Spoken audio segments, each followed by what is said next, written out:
বন্ধুরা, আজকের দিনের এই ছুটতে থাকা দুনিয়ায় আমরা এতটাই ব্যস্ত হয়ে চলেছি যে আমরা নিজেরাই নিজেকে ভুলতে শুরু করেছি।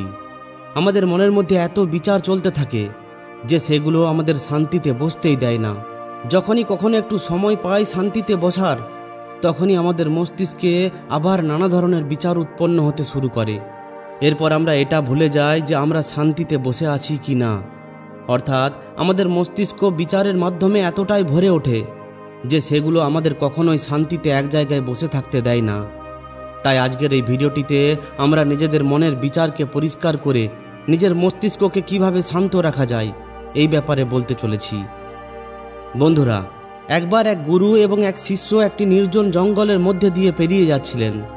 ঠিক তখনই শিষ্য গুরুকে একটি প্রশ্ন জিজ্ঞাসা করে যে, গুরুদেব, এমনটা কেন হয় যে কিছু মানুষের কাছে কোনো কিছুই থাকে না কিন্তু তবুও তারা সুখে থাকে, আনন্দে থাকে, আবার কিছু মানুষের কাছে সমস্ত কিছু থাকার সত্ত্বেও উদাসীনতা তাদের চেহারায় পরিষ্কারভাবে ফুটে ওঠে? তখন গুরুদেব একটি শুকিয়ে যাওয়া ফুলের দিকে ইশারা করে বলেন যে এটা ভাবনা চিন্তা করার ব্যাপার। যদি এই ফুল এটা ভাবে যে আমি কাল শুকিয়ে গিয়েছিলাম, কিংবা যদি সে এটা ভাবে যে আমি ভবিষ্যতে আবার শুকিয়ে যাব, তাহলে এই ফুল কখনোই ভালোভাবে ফুটে উঠতে পারবে না, নিজের সুন্দর স্বরূপে কখনোই ফিরে আসতে পারবে না এবং নিজের সুগন্ধ এই প্রকৃতিতে কখনোই ছড়াতে পারবে না। এইভাবেই একজন মানুষ হয় নিজের অতীতের স্মৃতিতে হারিয়ে থাকে, না হয় নিজের ভবিষ্যতের ব্যাপারে চিন্তা করতে থাকে, ভবিষ্যতের দুঃখের ব্যাপারে চিন্তা ভাবনা করতে থাকে, কিংবা অতীতের যে সমস্ত খারাপ ঘটনা তার সঙ্গে ঘটেছে সেগুলোর ব্যাপারে ভেবে ভেবে নিজের ভবিষ্যৎকে খারাপ করতে থাকে। এই ধরনের মানুষ জীবনে কখনোই সুখ অনুভব করতে পারে না। আমাদের এটা বুঝতে হবে যে জীবন সবসময় বর্তমানে থাকে। অতীত এবং ভবিষ্যতের কল্পনা সবসময় মানুষকে মৃত্যুর দিকে নিয়ে যায়। এই জন্য এটা জরুরি হয়ে পড়ে যে যেভাবে আমরা নিজেদের শরীরকে দেখাশুনো করি, যেভাবে রোগ ব্যাধিকে দূরে রাখার জন্য শরীরকে পরিষ্কার পরিচ্ছন্ন রাখি, ঠিক এইভাবেই সময়ে সময়ে আমাদের মন ও মস্তিষ্কের আবর্জনাকে পরিষ্কার পরিচ্ছন্ন করতে হবে। এতে আপনার বুদ্ধির ক্ষমতা তীব্রত হবেই, এর সঙ্গে সঙ্গে আপনি সবসময় আনন্দে থাকার রহস্যটাও জানতে পারবেন। শিষ্য প্রশ্ন করে যে, গুরুদেব, এই মন ও মস্তিষ্কের ব্যাপারে চর্চা করার আগে আমি এটা জানতে চাই যে যাদের কাছে সমস্ত কিছু থাকে তারা দুঃখে কেন থাকে, আর যে সমস্ত মানুষের কাছে কিছুই থাকে না তারা সব সময় আনন্দে কেন থাকে? এই রহস্যটা কি? এর পিছনের কারণ কি হতে পারে? গুরু উত্তর দেন যে কিছু মানুষ যখন জীবনে সমস্ত কিছু অর্জন করে নেয়, তখন সমস্ত কিছু অর্জন করে নেওয়ার পর তারা সমস্ত জিনিসের ব্যর্থতার ব্যাপারে জেনে যায়। এই সমস্ত লোকেদের মধ্যে বেশিরভাগ সময় এই অনুভব জন্ম নেয় যে আমি জীবনে যা কিছুই পেয়েছি, যা কিছুই অর্জন করেছি, তার মাধ্যমে হয়তো আমি সমস্ত সুখ সুবিধা অর্জন করে নিয়েছি, কিন্তু মনের শান্তি এখনও পর্যন্ত অসম্পূর্ণ, এখনও অনেক দূরে, আর সেখান পর্যন্ত আমি পৌঁছাতে পারিনি। সব কিছু পাওয়ার পরও আমি নিজের মনকে জানতে পারিনি। আর যখন কোনো মানুষের এটা মনে হয়, তখন তার অনুভব হতে শুরু হয় যে সে যা কিছুই অর্জন করেছে সেগুলো কোনো কাজের নয়। সে তার জীবন বেকার কিছু জিনিসের ওপর এমনি এমনি ব্যর্থ করে দিয়েছে। যেখানে যে সমস্ত মানুষের কাছে জীবনে কিছুই থাকে না, তার কাছে একটি আশা থাকে, তার কাছে সমস্ত কিছু পাওয়ার একটা ভরসা থাকে, আর ওই ভরসাই, ওই ইচ্ছাই তাকে জীবনে খুশিতে রাখে, এগিয়ে নিয়ে যেতে থাকে এবং সব সময় সে এনার্জিতে ভরে থাকে।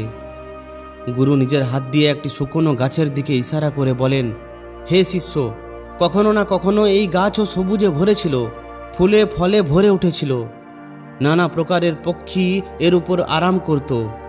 ওই সময় হয়তো এই গাছটি জানতো না যে সে এক সময় শুকিয়ে যাবে, আর তার অবস্থা এতটাই খারাপ হয়ে যাবে যে সে কাউকে ছায়া পর্যন্ত দিতে পারবে না, তার মধ্যে একটা সবুজ পাতাও থাকবে না।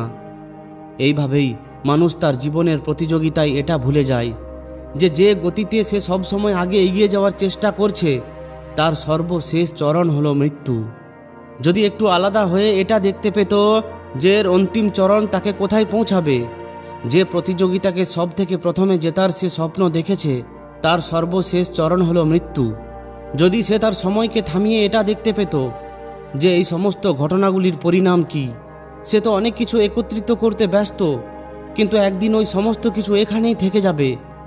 একত্রিত করতে করতে তার শরীরের একদিন মৃত্যু হয়ে যাবে, এবং তার শরীর আগুনে পুড়ে ছাই হয়ে যাবে, কিন্তু তার দ্বারা তৈরি করা সমস্ত জিনিস এখানেই থেকে যাবে। মানুষ এই একত্রিত করতে করতে নিজের জীবনে ভালোভাবে বাঁচতে ভুলে যায়। তারা কখনোই মন খুলে হাসতেও পারে না, শুধুমাত্র একত্রিত করতেই থাকে। আর এই একত্রিত করতে করতে সে তার সমস্ত খুশি, শান্তি, আনন্দ সমস্ত কিছুই হারিয়ে ফেলে। এমনটাও হতে পারে যে সে এমন কিছু কাজকর্মের দিকে এগিয়ে যাবে যেটা তার জীবনে আনন্দ সৃষ্টি করবে, যেটা তার জীবনকে একটি নতুন দিশা দেবে। গুরু বলেন, একজন যোগী তার জীবনে থেমে যেতে পারেন যারা এটা বুঝে নিতে পারেন যে জীবনের অন্তিম চরণ হলো মৃত্যু। এই জন্য তারা জীবনে সুখ সুবিধা অর্জন করার বদলে নিজের মন ও মস্তিষ্ককে একটি নতুন আনন্দের দিকে নিয়ে যেতে শুরু করে দেয়। তখন শিষ্য প্রশ্ন করে যে, গুরুদেব, একজন গৃহস্থ জীবনযাপন করা মানুষ ওই আনন্দকে প্রাপ্ত করতে পারবে না? আর যদি সেও উপভোগ করতে পারে তাহলে তাকে কিভাবে শুরু করা উচিত? গুরুদেব উত্তরে বলেন, হ্যাঁ, অবশ্যই করতে পারে। গুরু একটু উত্তেজিত হয়ে উত্তর দেন, যদি সমস্ত মানুষ এই আনন্দকে উপভোগ করার জন্য যোগী হয়ে ওঠে তাহলে এর ফলে তো প্রকৃতির চালচলনই থেমে যাবে, এই ব্যবস্থা খারাপ হতে শুরু করবে। একজন সত্যিকারের যোগী মহাত্মা জীবনে খোঁজ করে এবং ওই খোঁজ করার পর একটি গৃহস্থ জীবনে কিভাবে আনন্দকে প্রাপ্ত করা যেতে পারে ওই পদ্ধতি সবাইকে বলেন, যাতে করে মানুষ নিজের গৃহস্থ জীবনকে পালন করার সঙ্গে সঙ্গে ওই আনন্দকেও প্রাপ্ত করতে পারেন।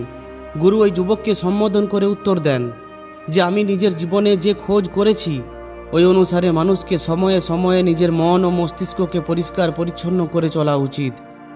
মানুষ নিজের শরীরের উপর তো ধ্যান দিয়ে দেয়, কিন্তু নিজের মন ও মস্তিষ্ককে সে ভুলে যায়, তার উপর কখনোই সে ধ্যানই দেয় না। আর এই কারণেই তার মন ও মস্তিষ্ক বৃদ্ধ হয়ে চলে, তার মধ্যে কোনো যৌবন অবস্থা থাকে না। আর যখন তার মধ্যে কোনো যৌবন অবস্থা থাকে না তখন তার মধ্যে কোনো নতুনত্ব বা সতেজতা থাকে না, যার জন্য একটি মানুষ উদাসীনতায় ভরে ওঠে। মন এবং মস্তিষ্কের আবর্জনা আসলে কি? প্রথমে আমি তোমাকে এটা বোঝানোর চেষ্টা করছি। প্রত্যেকটি মানুষের জীবনে এমন কিছু ঘটনা ঘটে যেগুলো তার মন ও মস্তিষ্কের উপর গুরুত্বপূর্ণ প্রভাব ফেলে। সে সারা জীবন ওই ঘটনাগুলিকে ভুলতে পারে না, আর ওই ঘটনাগুলি তার মনের মধ্যে সম্পূর্ণভাবে বসে যায়। এরপর ভবিষ্যতে যখনই সে কোনো কাজ করে তখন ওই ঘটনাগুলি তাকে প্রভাবিত করে।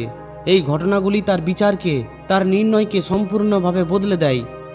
এই ধরনের মানুষের দৃষ্টিও বিভ্রান্ত হয়ে পড়ে, তখন তারা সত্যের স্বরূপকেও দেখতে পায় না। তারা সমস্ত কিছুকে ওই ঘটনাবলীর সঙ্গে জড়িয়ে দেখতে শুরু করে। উদাহরণস্বরূপ, যদি কোনো এক চোখে দেখা ব্যক্তি আপনাকে ধোঁকা দিয়ে দেয় তাহলে আপনি সারা জীবন ওই এক চোখে দেখতে থাকা ব্যক্তিদের ধোঁকাবাজি ভাবতে থাকবেন। তার উপর সম্পূর্ণভাবে আপনি কখনোই বিশ্বাস করতে পারবেন না। কিন্তু বোঝার ব্যাপার এটা হলো যে মানুষটি আপনাকে ধোঁকা দিয়েছেন, ওই ধোঁকা আপনাকে ওই চোখ দেয়নি, ওই মানুষটির স্বভাব দিয়েছে। কিন্তু ওই মানুষটির এই স্বভাবের জন্য তার একটি চিত্র আমাদের মস্তিষ্কের মধ্যে বসে গেছে, তার একটি ছবি তৈরি হয়ে গেছে। এরপর যখনই ওই ছবিযুক্ত কোনো ব্যক্তি আমাদের সঙ্গে সম্পর্ক করে তখন আমাদের মাঝখানে একটি সংকোচের দেওয়াল গড়ে ওঠে, আর এই জন্য দুই ব্যক্তির মধ্যে গভীর সম্পর্ক গড়ে উঠতে পারে না। কিছু মানুষ এই কথাটির ওপর প্রশ্ন তুলতে পারে যে তাহলে জীবনের সমস্ত অনুভব কি কাজে আসবে? কিন্তু বোঝার ব্যাপার এটাও হলো যে আমরা জীবনের অনুভবকেও ভুলভাবে জানতে পারি, সঠিকভাবে শিখতেই পারি না। শিষ্য নিজের গুরুর কথায় এতটাই হারিয়ে যায় যে সে চলতে চলতে ওই জঙ্গলের রাস্তায় পড়ে থাকা কাঁটা সে দেখতেই পায় না, আর হঠাৎ করে তার পায়ের মধ্যে কাঁটা ফুটে যায়। গুরু তার পা থেকে ওই কাঁটা বের করতে করতে তাকে জিজ্ঞাসা করেন যে এই কাঁটা তোমার পায়ে কিভাবে ঢুকলো, এর পিছনে তুমি কাকে দায়ী বলে ভাবো? গুরু বলেন যে তুমি আমাকেও দায়ী ভাবতে পারো, কারণ আমি তোমাকে এই সমস্ত কথা শোনাচ্ছিলাম। অথবা তুমি নিজেকেই দায়ী ভাবতে পারো, কারণ তুমি আমার কথার মধ্যে এতটাই হারিয়ে গিয়েছিলে যে তুমি রাস্তার মধ্যে থাকা কাঁটাকে দেখতেই পাওনি। কিংবা তুমি এই গাছগুলিকেও দায়ী করতে পারো যারা এই কাঁটা রাস্তার মধ্যে বিছিয়ে দিয়েছে। ঠিক তখনই শিষ্য উত্তর দেয় যে আমি নিজেকেই এর জন্য দায়ী ভাবছি, কারণ আপনি তো আপনার কাজ করছিলেন আর এই গাছও নিজের কাজ করেছে, কিন্তু আমি নিজের কাজ ধ্যান দিয়ে করতে পারিনি। যদি আমি চলতে চলতে রাস্তার ওপর ধ্যান রাখতাম, যদি আমি আপনার কথায় সম্পূর্ণভাবে হারিয়ে না যেতাম, তাহলে এই কাঁটা কখনোই আমার পায়ের মধ্যে এসে লাগতো না। এতে সম্পূর্ণভাবে আমারই ভুল। তখন গুরু তার শিষ্যকে শাবাশি দিয়ে তার পিঠে চাপড়ে বলেন যে যে সমস্ত ঘটনা আমাদের মনকে প্রভাবিত করে সেগুলো অবশ্যই মন থেকে বের করে ফেলো। আর এর জন্য সবথেকে সরল পদ্ধতি হলো নিজের ভাবনাকে ব্যক্ত করা শেখো।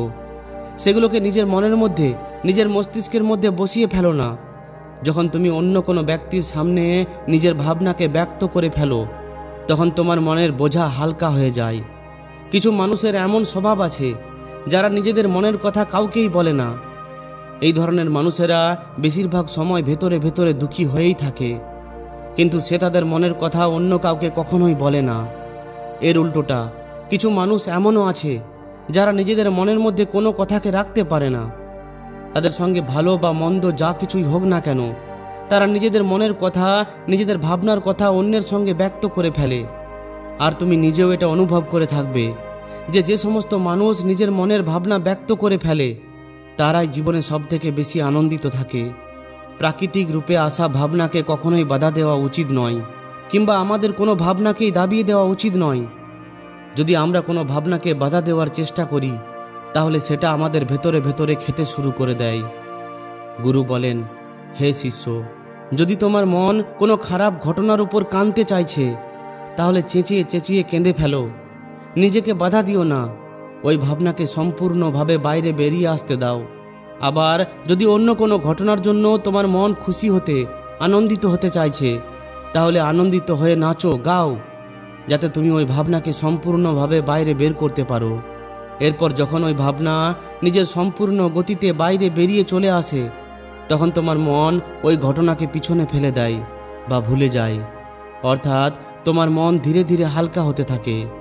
গুরু শিষ্যকে আরও বলেন যে যেভাবে তীব্র গতিতে বইতে থাকা জল নিজের বেগের দ্বারা সামনে আসতে থাকা সমস্ত বাধাকে নিশ্চিহ্ন করে ফেলে, ওইভাবেই যদি আমরা নিজেদের ভাবনাকে বইতে থাকি তাহলে সেও সমস্ত বাধাকে ভেঙে ফেলবে। এরপর মনের মধ্যে থাকা সমস্ত নোংরা আবর্জনা বাইরে বেরিয়ে যাবে, তাতে আমাদের দূষিত মনও পরিষ্কার হয়ে যাবে।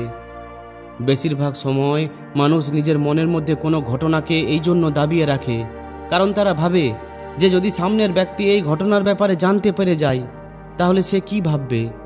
এই বিচারের জন্য ভেতরে ভেতরে সে নিজেই দুঃখী হয়ে পড়ে আর সে নিজের ভাবনাকে দাবাতেই থাকে, কিন্তু সে সামনের ব্যক্তিকে কিছুই বলে না। কিন্তু যদি একবার সে একটু হিম্মত দেখিয়ে শুরু করতে পারে, যদি একবার সে নিজের মনের কথা তার কোনো বন্ধু কিংবা আত্মীয় স্বজনদের বলে ফেলে তাহলে তার সম্পূর্ণ জীবন পরিবর্তন হয়ে যেতে পারে, তার জীবন সুখময় হয়ে উঠতে পারে। একবার যদি তার মস্তিষ্কে এই অভ্যাসটি তৈরি হয়ে যায় তাহলে সে সারা জীবন নিজের ভাবনাকে অন্যের সঙ্গে ব্যক্ত করতে কখনোই ইতস্তত বোধ করবে না। আমরা আমাদের জীবনে এই অভ্যাসকে 21 দিনের মধ্যে তৈরি করতে পারি। 21 দিন পর্যন্ত যদি আমরা সঠিকভাবে অভ্যাস করি তাহলে আমাদের মস্তিষ্ক সম্পূর্ণভাবে ভাবনা থেকে মুক্ত হতে পারে। এরপর গুরুদেব বলেন, হে শিষ্য, একটু ভাবো, যখন তুমি কোনো মানুষের ব্যাপারে ওই সমস্ত কিছু বলতে পারবে যেগুলো তুমি তার ব্যাপারে ভাববে, তাহলে তুমি নিজেই ভাবো তোমার নিজের উপর বিশ্বাস কতটা বেড়ে যাবে। তোমার মনের সমস্ত দোষ শেষ হয়ে যাবে। হতে পারে এতে তোমায় সমস্যার মুখোমুখি করতে হবে, কিন্তু যেখানে কোনো সমস্যা নেই, কোনো কষ্ট নেই, সেখানে কোনো অভ্যাসও থাকে না। এতে তুমি সবসময় সত্য কথা বলার অভ্যাস করতে পারবে। বেশিরভাগ সময় আমরা অন্যকে প্রভাবিত করার জন্য ওই সমস্ত কিছু বলতে থাকি যেগুলো তার ভালো লাগে, কিন্তু সেগুলো বলি না যেগুলো তার ব্যাপারে সত্যি সত্যি ভাবি। আর এটাই হলো আমাদের সবথেকে বড় ভুল, যার ফলে আমাদের সম্পূর্ণ অস্তিত্ব একটা মিথ্যা হয়ে রয়ে যায়। আর নিজের ভাবনাকে ব্যক্ত করার সময় এটাও খেয়াল রাখা উচিত যে তোমার মনের মধ্যে যে সমস্ত ভাবনা ওই ব্যক্তির প্রতি উৎপন্ন হচ্ছে তার পিছনের মূল কারণ কি। উদাহরণস্বরূপ, যদি একজন কর্মচারী তার মালিকের জন্য কাজ করে আর সে ওই কাজটি ভালোভাবে করতে পারে না, তাহলে মালিক তাকে ধমকায়, কথা শোনায়, যার ফলে তার মনের মধ্যে ওই মালিকের প্রতি ক্রোধ উৎপন্ন হয়। কিন্তু বোঝার ব্যাপার এটা হলো যে মালিক তো আপনাকে বলবেই, কথা শোনাবেই যদি আপনি ভালোভাবে কাজ না করেন। যদি আপনি ভালোভাবে কাজ করেন তবুও আপনার মালিক আপনার সঙ্গে উচিত ব্যবহার করছেন না, তাহলে আপনি আপনার মালিককে মন খুলে আপনার সমস্ত ভাবনা ব্যক্ত করতে পারেন, এটা না ভেবেই যে এর পরিণাম কি হবে। যদি আপনি নিজের এই ভাবনাকে তুলে না ধরেন তাহলে আপনি নিজেই নিজের নজরে ছোট হয়ে যাবেন, আপনার আত্মবিশ্বাস সম্পূর্ণ শেষ হয়ে যাবে। এরপর দেখতে দেখতে এই চর্চা শেষ করতে করতে গুরু ও শিষ্য ওই জঙ্গল পার হয়ে নিজেদের আশ্রমে পৌঁছে গিয়েছিলেন। তো বন্ধুরা, আশা করছি আপনি এই ভিডিওটি থেকে অনেক কিছু শিখতে পেরেছেন। যদি ভিডিওটি ভালো লাগে তাহলে অবশ্যই একটি লাইক ও শেয়ার করে দিন। আর যদি এই ধরনেরই আরও শিক্ষামূলক ভিডিও পেতে চান তাহলে আমাদের এই চ্যানেলটিকে অবশ্যই সাবস্ক্রাইব করে নিন। ধন্যবাদ।